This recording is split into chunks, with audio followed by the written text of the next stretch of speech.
Greetings, Legionnaires, and welcome. Today I'll be reviewing Avengers Endgame, something I've been waiting for more than a decade. As with all of our reviews, we'll be going through the highlights, the shortcomings, and a spoiler-free plot synopsis of the tale.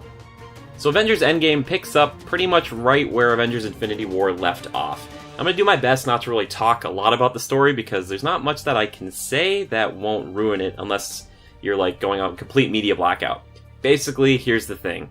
Thanos did something horribly bad, and we are just trying to get our ragtag group of heroes who's still left to go and actually fix it. And yeah, that's pretty much all I can say. Let's jump right into the highlights. This movie is incredibly emotional, and it is very difficult for me to be objective about it because I've been following it for a long time. Now, because of that, I would say the emotion is maybe one of the greatest things about this. Not since maybe Return of the King have I felt this emotional, and I'm just going to keep using that word about this. I'm going to try not to cry when I make this, but I was crying for sadness. I was also crying for tears of joy, pure moments that I was just it really reached out and touched me. And this is for a 3-hour plus film, and that's really something special. And they kind of dive into the actual characters more so than anything else here.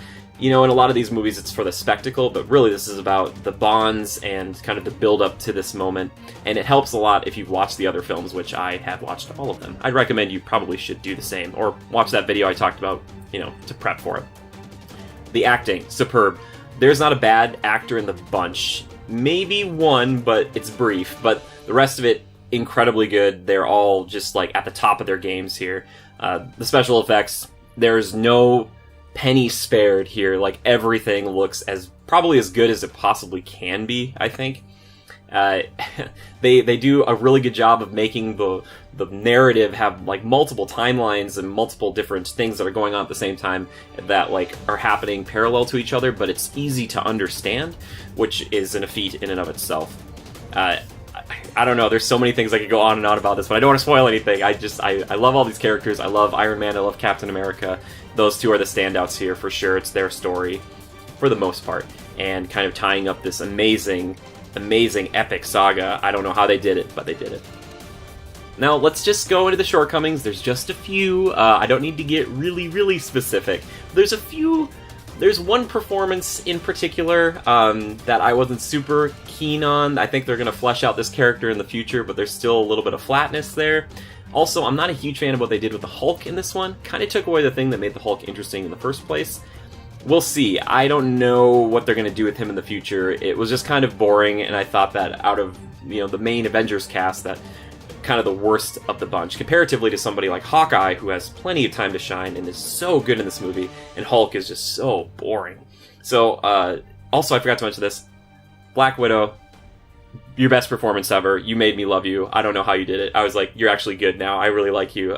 So Black Widow is great. See, even in this, when I'm talking about the shortcomings, I'm still talking about highlights. Also, this movie is hampered by two big things. The time, it's 3 hours plus, so that's going to be hard for some people. It's a lot to watch. It's a lot of movie. They probably could have cut some stuff. There's a few things where I was like, you don't really need that, but I enjoyed it for the most part.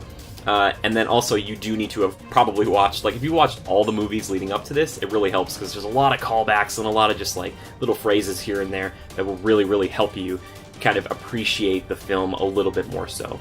Again, the characterization of some of these, I'm not a huge fan of. Like I said, Hulk.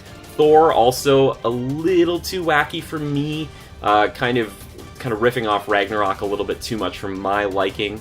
But the finale is totally worth the entire ticket price. It is incredible. It's amazing. It's tear-inducing. So good. See, again, I can't even talk about the shortcomings without saying something nice. All right. Let's just wrap it up. How do you score a movie like this? Question mark out of 10? I don't know. But for me, I'm gonna give this. Oh my gosh.